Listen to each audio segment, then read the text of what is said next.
Bonjour les amis, shalom, shalom, shalom, j'espère que ça se passe bien pour vous. Alors pourquoi un espoir qui tarde? Ben, tout simplement parce que dans notre situation où on est encore beaucoup trop stigmatisé dans le contrôle, on est très très attaché au contrôle. On a des expériences, on a des connaissances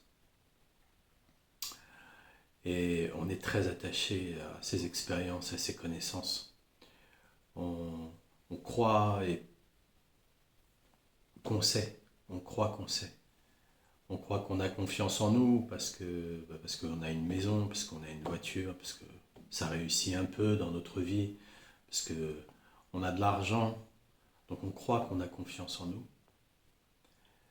Et on ne sait toujours pas, on ne sait toujours pas véritablement comment aller vers la Emouna, envers soi-même et envers Hachem.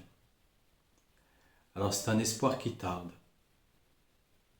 Donc on se dit, mais quand est-ce que ça va véritablement arriver? Est-ce que Hachem, il est toujours de notre côté? Est-ce que il a entendu notre prière? Est-ce que il va vraiment nous aider? Et parfois, on se dit même, est-ce que vraiment il existe? Alors faisons un petit retour en arrière. Et la première expression d'Hachem dans ce monde a été le panthéisme, c'est-à-dire l'Éternel qui vit dans sa création et en dehors de sa création. Ben, c'est bien ce à quoi nous croyons, non? Ensuite, ça ne suffisait pas. Les habitants des forêts, les habitants des déserts, alors les habitants des déserts ont été interprétés. Le polythéisme. Et le polythéisme, c'était quoi? Ils ont été interprétés que les étoiles, c'était des dieux. Les habitants des forêts, ils ont fait quoi? Ils ont interprété que les dieux, c'était les arbres, que c'était les animaux. Aujourd'hui, on appelle ça aussi le chamanisme. Euh, ensuite, il y a eu un petit peu d'évolution dans tout ça. Et certains euh, ont été inventés qu'il fallait comprendre. Et il y avait une connaissance. Ils en faisaient une philosophie. Et donc, ils avaient un dieu, mais ils avaient un dieu avec plusieurs visages. Ils en faisaient même des statues, autant que dans le polythéisme d'ailleurs. Sauf que là, ils faisaient une statue qui était pour le même dieu, mais avec différents visages, en disant c'est toujours le même.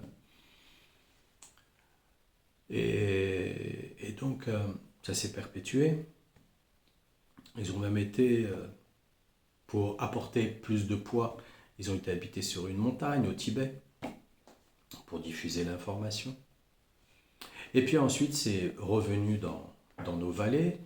Et là, il y a les religions qui ont été inventées, qui sont apparues, et toujours des religions qui nous permettaient justement de nous asseoir sur des expériences, nous asseoir sur des connaissances, nous asseoir aussi sur des compréhensions. Et tout ça pourquoi?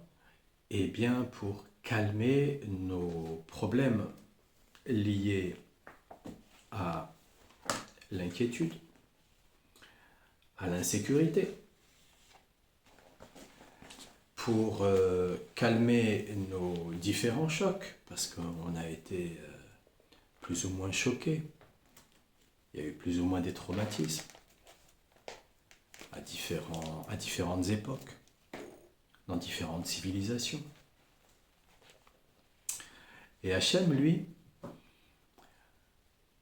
eh bien, il permet toujours qu'on étire notre espoir, mais on voit que c'est un espoir qui tarde à venir.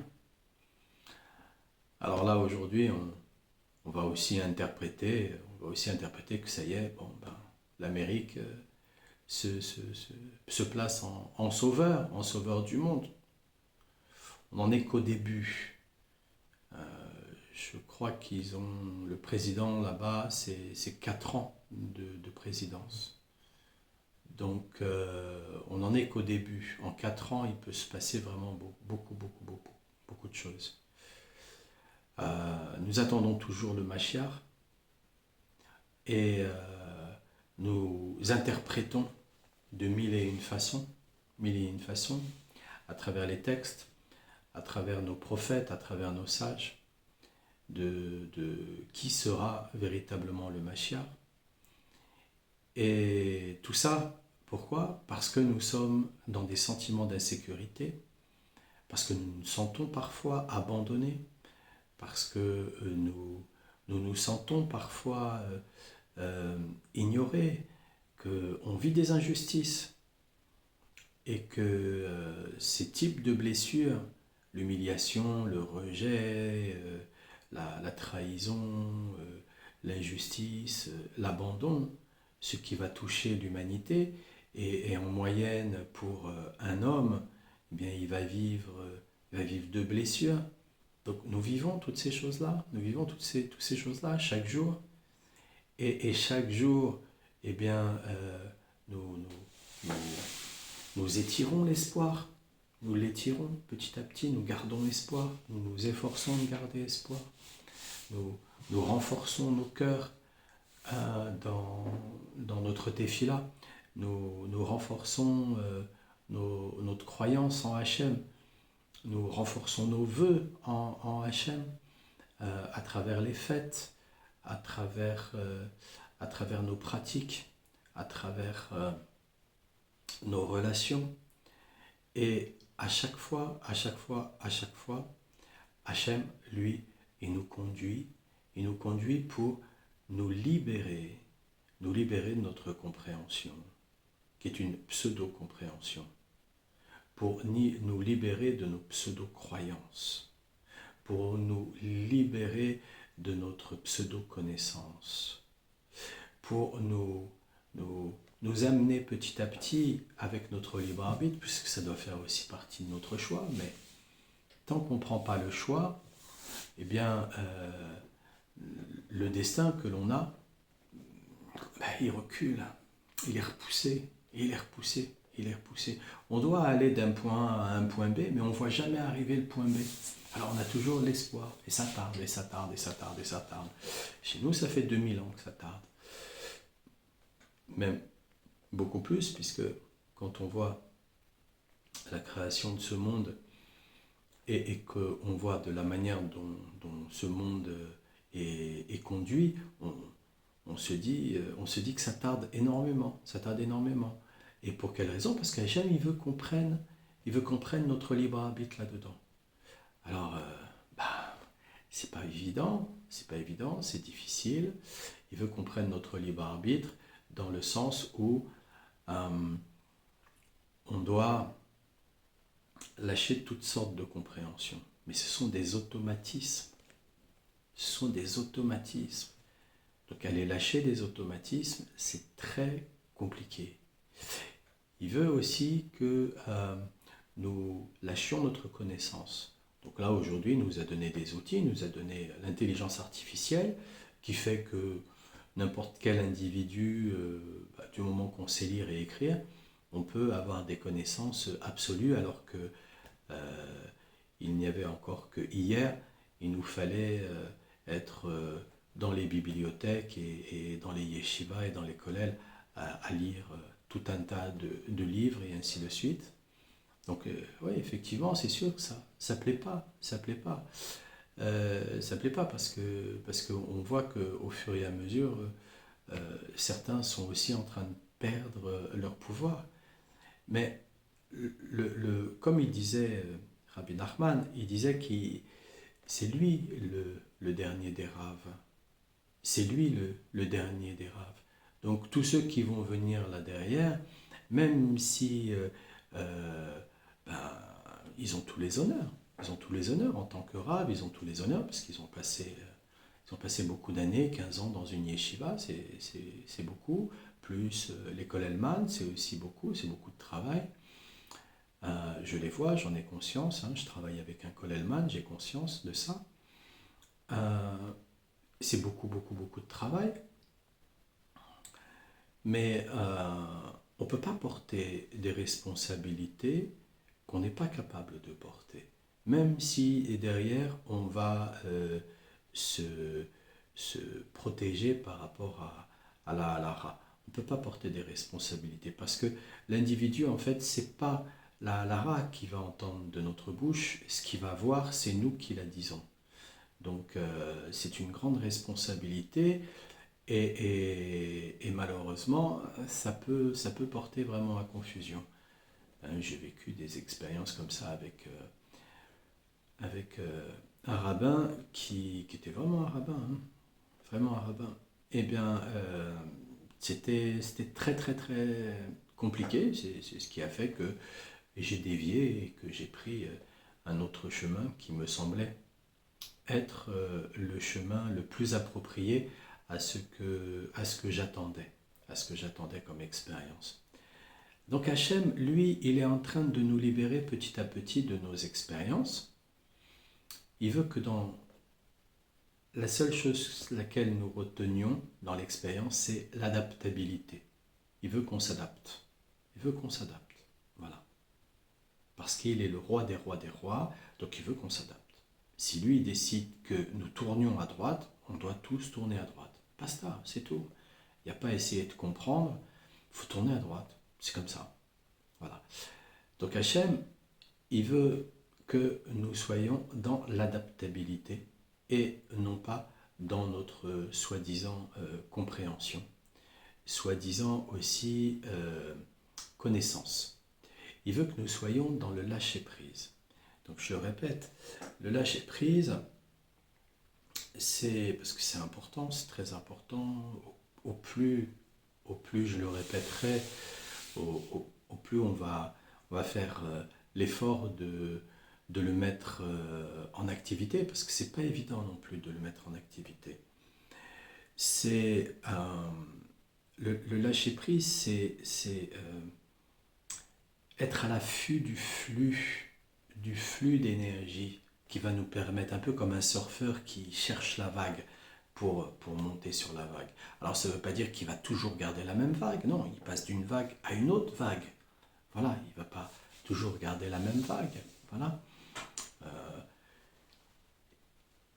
Il veut, Hachem, que nous puissions entrer dans ce vrai lâcher-prise, qui n'est pas du tout passif. Justement, on est très très actif là-dedans.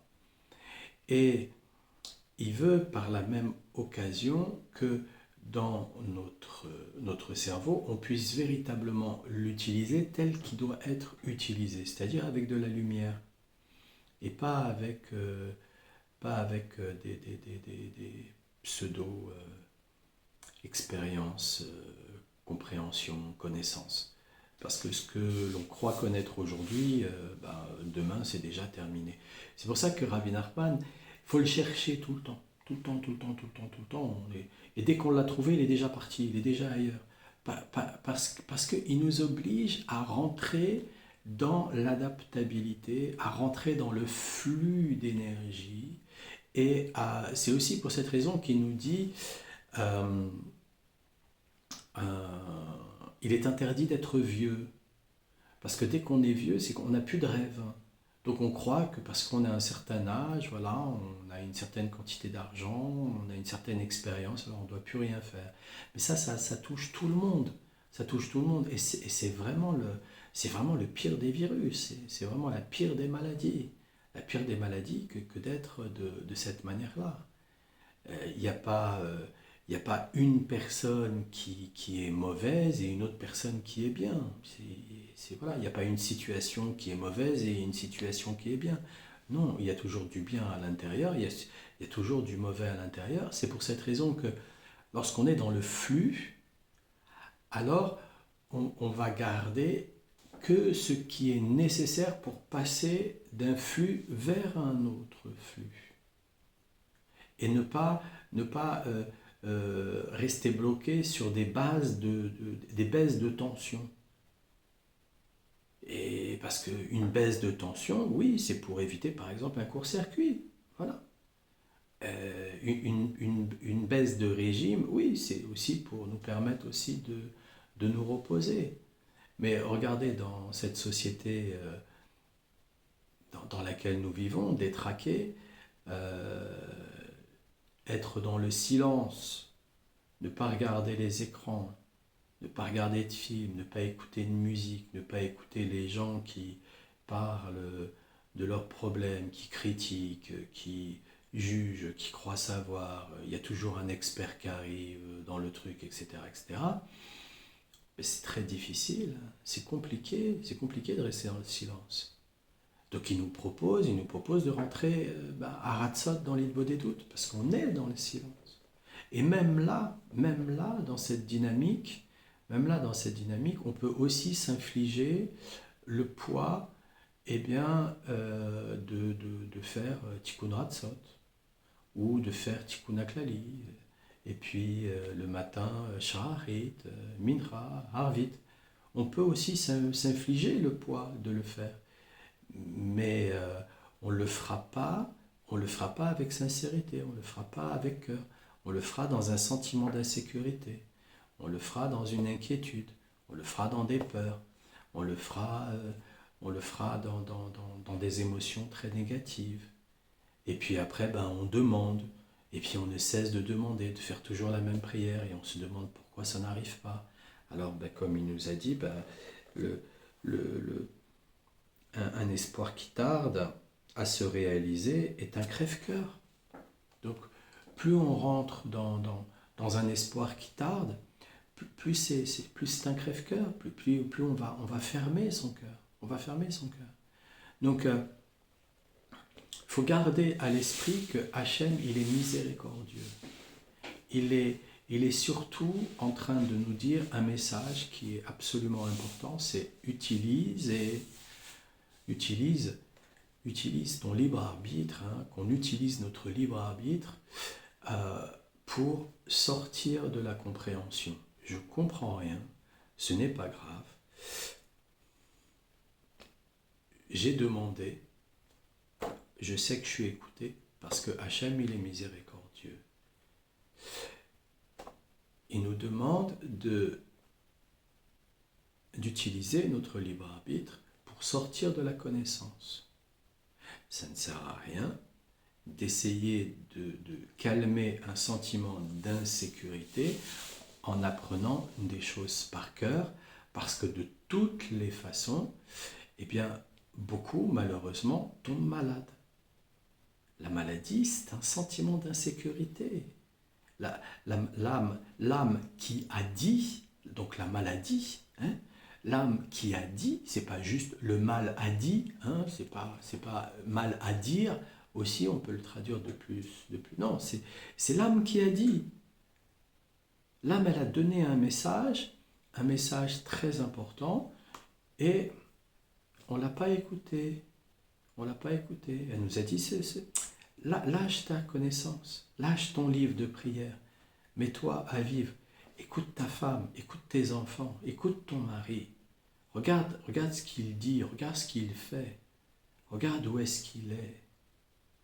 Prends le temps pour être dans le silence et parler directement avec ton Créateur.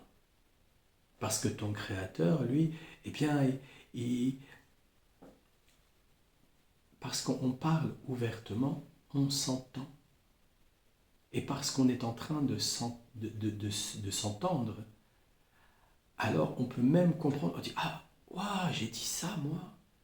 Ah ouais, oh là là, j'ai parlé comme ça moi. Pourquoi parler négativement de soi et après s'étonner d'être malade? Donc l'âme a dit,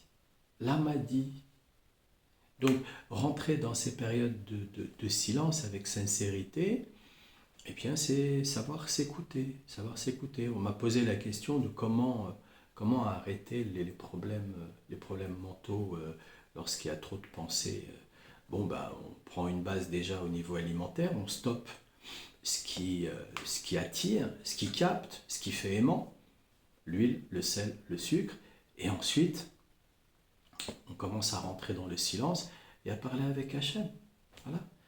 Quand on a la sincérité, quand on est vraiment dans la joie de le faire, eh bien, on se met dans la tefila, on ne le fait pas par obligation. On a l'obligation de la mémoire pour garder, parce que sinon, il y a beaucoup de gens qui partent dans l'assimilation, et bien même cela, on voit qu'il y a beaucoup de gens qui sont partis dans l'assimilation, et qui plus est en Israël. Donc on voit bien que ce n'est pas juste ça qui permet de garder les choses. C'est Hachem, il nous demande d'utiliser notre libre arbitre pour sortir de cette pseudo-connaissance, d'être souple, souple, souple, souple avec nous-mêmes, souple avec le monde. C'est pas grave, t'as pas marché. Rabbi Nachman, il dit, voilà, tu peux pas te réveiller à Ratzot, c'est pas grave, tu fais 1 heure plus tard. 1 heure plus tard, tu peux pas, c'est pas grave, tu fais 2 heures plus tard. Et donc, on peut aller très très loin de cette manière-là. Il veut nous enseigner qu'Hachem, il est miséricordieux. Il veut nous enseigner que la beauté du message en lui-même, c'est en dehors de la compréhension, en dehors de la connaissance, et c'est dans le lâcher-prise et l'adaptabilité. L'adaptabilité. On nous parle du Mashiach, le Mashiach qui rentrerait dans Jérusalem à Dodan. Mais ça veut dire qu'il est dans une simplicité, il n'est pas dans la connaissance, il n'est pas dans la compréhension, il n'est même pas dans l'expérience, parce que ça aussi, l'expérience, il faut en faire la razzia. C'est dur, c'est très très dur, c'est très très dur, c'est très très dur d'arriver au point de Rabbi Nachman qui dit je ne sais rien. Alors que Rabbi Nachman il dise je ne sais rien, Rabbi Nachman il avait dévoré tous les livres de Torah, donc il les connaissait par cœur. Donc pour réussir à dire je ne sais rien, c'est qu'on enlève carrément toute l'expérience dans les moindres détails. On n'est qu'un flux direct, C'est ça le Mashiach. C'est un flux direct, Alors Hachem, il ne va pas forcément aller le chercher là où il y a le plus de compréhension, là où il y a le plus de connaissances, là où il y a le plus d'expérience. Non, il ne va pas forcément aller le chercher là-dedans, mais forcément que tous les individus, Rav y compris, qui ont la connaissance, qui ont l'expérience, qui ont la compréhension, eh bien forcément, ils vont essayer de le mettre,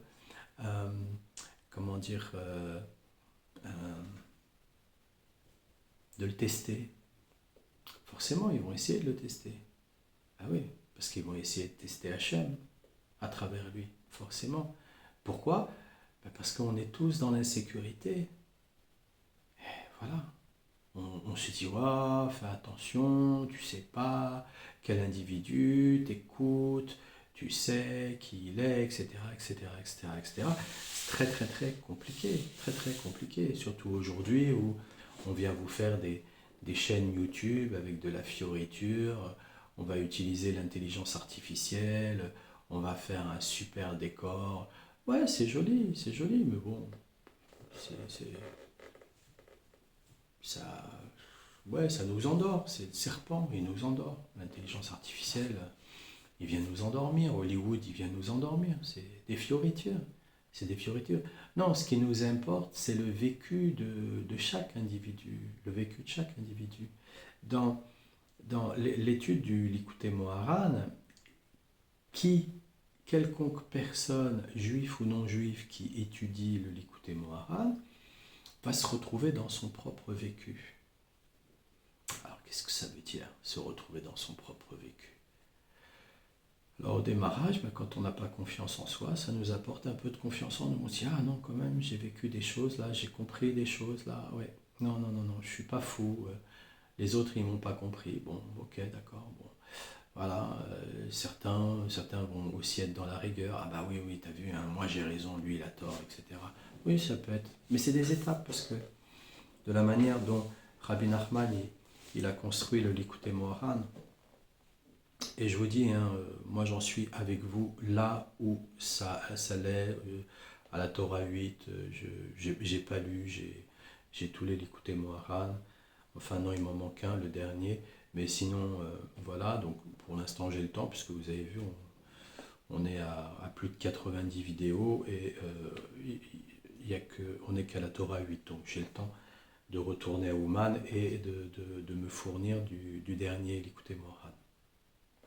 Donc il n'y a pas de problème là-dessus.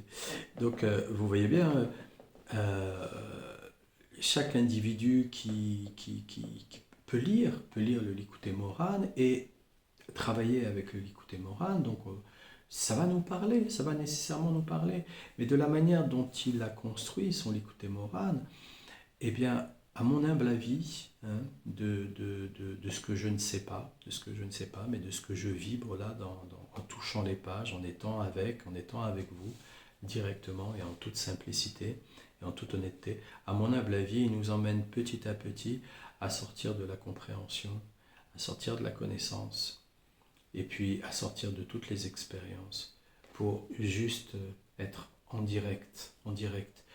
Il nous prépare à travers le Likutei Moharan, il nous prépare pour être les hommes, les Adam Kadnosh du Nouveau Monde, les tzadikim que le monde attend, les tzadikim et les rassidim que le monde attend.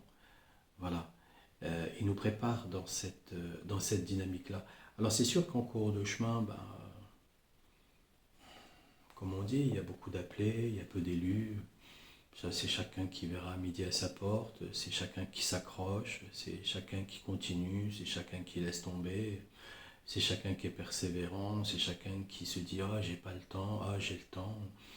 Voilà, chacun va avec sa propre compréhension, puisque on a fait un amalgame entre compréhension et libre arbitre. On croit qu'il faut comprendre pour pouvoir utiliser son libre arbitre, alors que c'est tout l'inverse. On utilise notre libre arbitre parce qu'on ne comprend pas. Voilà. Donc,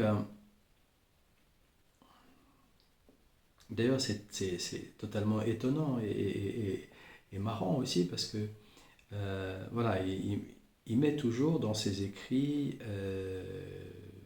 une phrase qui s'y ressemble. Et c'est dans ce sens qu'on peut comprendre le verset de la Genèse. Voilà, par exemple. Voilà. Ou alors, et alors se réalise ce qui figure dans les proverbes. C'est pareil, ça veut dire on peut comprendre.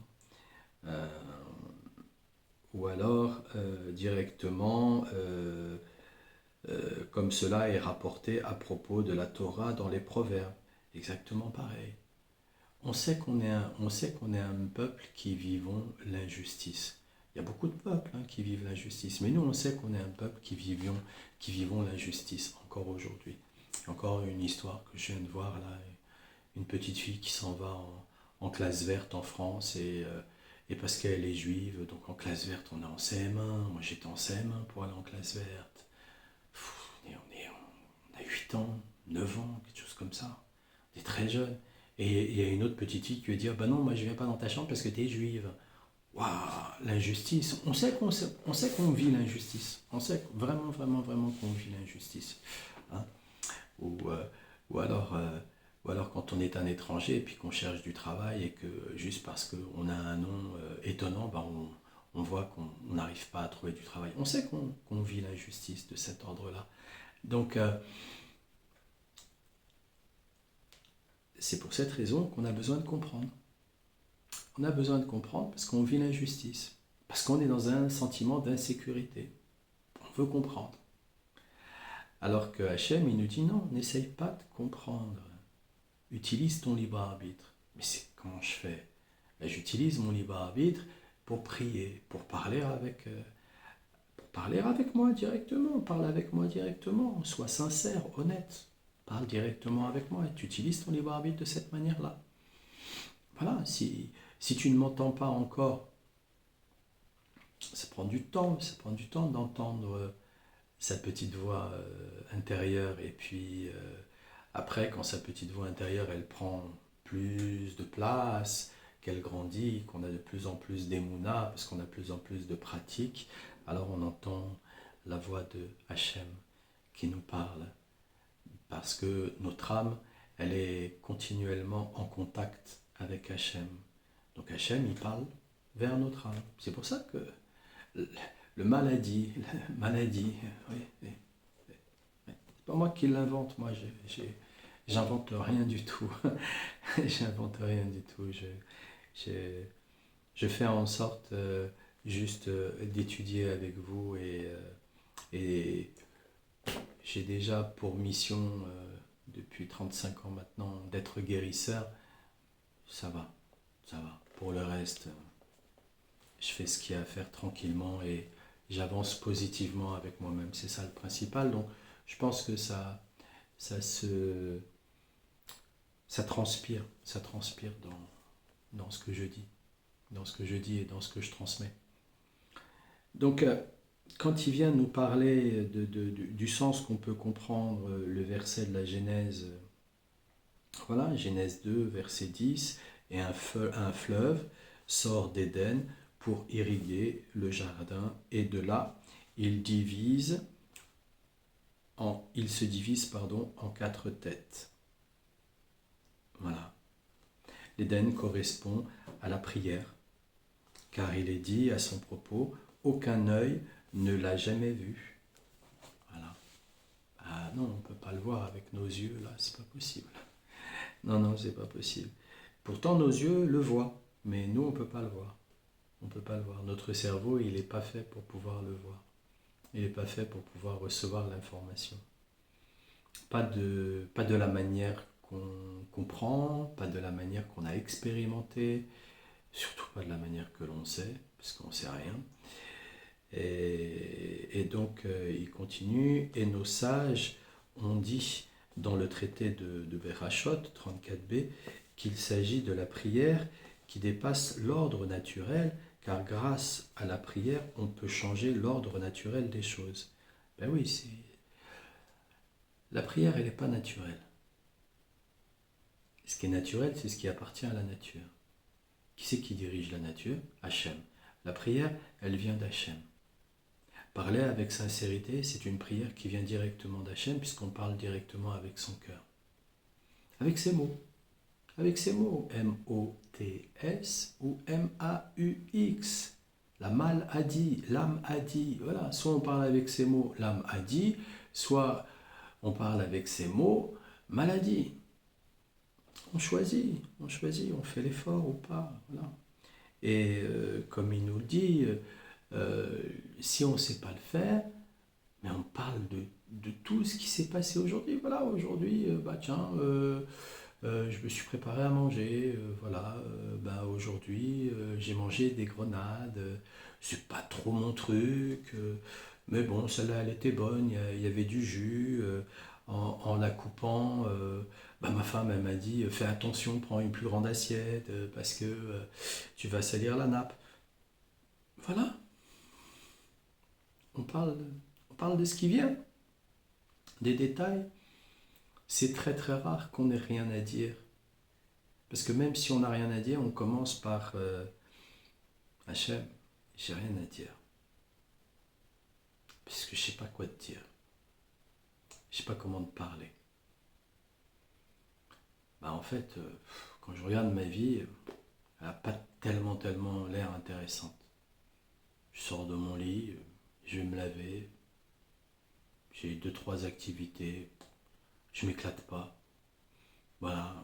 Donc peu importe, on commence comme ça et petit à petit on va s'apercevoir que peut-être qu'on est dans un travail qui est alimentaire, on s'est attaché à ce travail pour l'argent, on est en train de payer un crédit qu'on ne devrait pas, puis là on décide, on dit j'arrête, je vends ce que je suis en train de payer à crédit, voilà. ben, si j'ai pas d'argent, ben, c'est pas grave, hein, qui paye ses dettes s'enrichit. Ben oui, on s'enrichit d'une situation, d'une expérience. Et voilà, et petit à petit, on apprend à parler avec Hachem. On apprend à parler avec Hachem. On peut pas passer toute sa vie à demander, à prier, tout en gardant des sentiments d'insécurité, tout en gardant des sentiments d'injustice, tout en gardant des sentiments d'abandon, de rejet, d'humiliation. On ne peut pas, on ne peut pas, on ne peut pas. On peut pas. Justement, la prière, elle est faite pour que, au fur et à mesure, on élague. On élague. Ben voilà, aujourd'hui, on est tout Bishvat, c'est le nouvel an des arbres.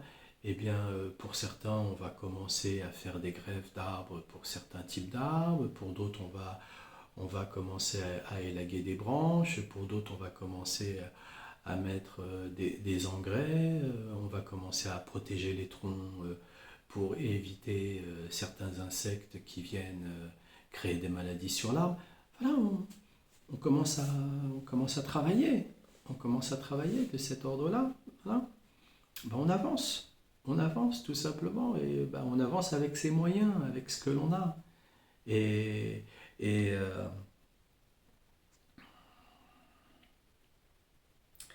donc on continue, car au-delà des lois de la nature, nous ne pouvons saisir quoi que ce soit.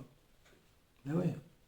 Déjà, on est encore en train d'apprendre la nature, avec sa diversité, sa biodiversité, on est encore en train d'apprendre. Hein. Il y a des endroits sur la Terre où on est encore en train de découvrir des nouvelles choses au niveau de la nature. Donc déjà, c'est très très vaste et on ne finirait pas. Et avec tout ce qu'on a cru de comment ça fonctionnait, comment c'était au niveau de la nature, et aujourd'hui on s'aperçoit que c'est totalement différent. Donc on s'aperçoit aussi que Hachem, il veut que nous soyons dans l'adaptabilité. Il veut que nous soyons dans le lâcher-prise. Il y a que ce chemin-là. C'est ça la Dame Kadnosh, c'est ça le nouvel homme vers lequel nous allons. C'est pas autre chose. Pas autre chose. Et c'est ce que nous apprend le verset. Un fleuve sort d'Éden. Il s'agit de la prière. Voilà. Et une source sortira de la maison de Dieu pour irriguer le jardin. Il s'agit de la Torah, la source des jardins. Et lorsque le flot de sagesse sort de la prière pour irriguer le jardin, que symbolise la Torah, à ce moment-là, il fait pousser les herbes et les plantes qui sont les âmes d'Israël. Voilà, il nous oblige. De toute façon, on voit bien quand on est en Israël dans ce climat d'insécurité, ou quand on est en diaspora dans les climats d'insécurité que l'on vit, ben voilà, il nous oblige petit à petit à sortir du climat de l'insécurité. Mais si c'était facile, ça se saurait. Si c'était facile, ça le saurait. Donc, on a déjà été reconditionné pendant 210 ans d'esclavage en Égypte et 400 ans depuis Abraham. On a déjà été reconditionné. Et puis, maintenant, on est une nouvelle fois reconditionné à cause et grâce à la galoute. Si ça serait d'amener un individu à devenir un être humain,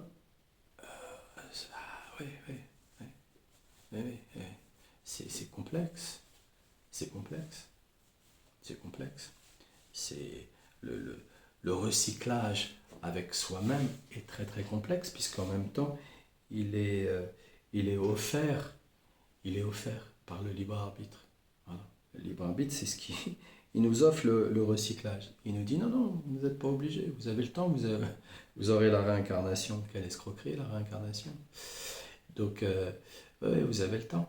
Et puis, au fur et à mesure,